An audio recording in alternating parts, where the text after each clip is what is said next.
Le 29 juillet 2021, Florence Trainard a eu le grand bonheur de dire oui à l'homme de sa vie. La journaliste et joker officielle d'Ophélie Meunier lors de ses congés a choisi de s'unir à Arthur de Soultray, le fils du vicomte Éric de Soultray et fondateur de la marque de vêtements Viconta.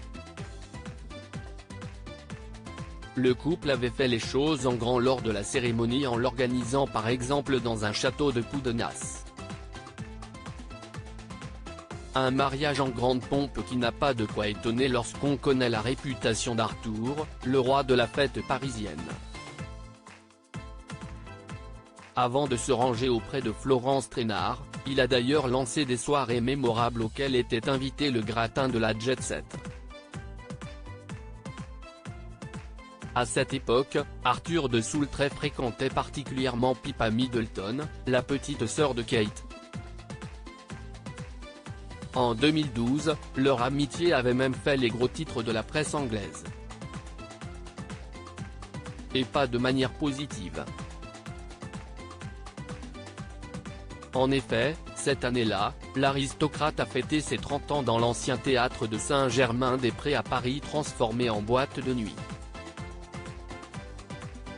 Et d'après les informations rapportées par Le Point, l'anniversaire fut extravagant.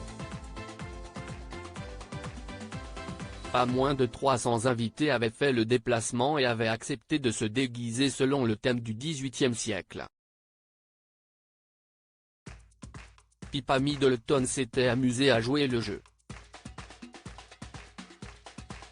Alors très proche d'Arthur de Soultray, elle avait ensuite profité de sa présence à Paris pour se balader avec lui.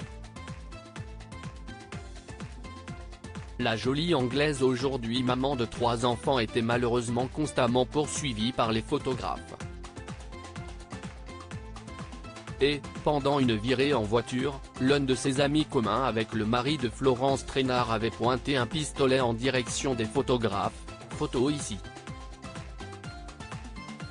Face à la polémique qui enflait de l'autre côté de la Manche et les critiques qui fusaient autour de la sœur de la future reine, Arthur de Soultray était sorti du silence pour la défendre.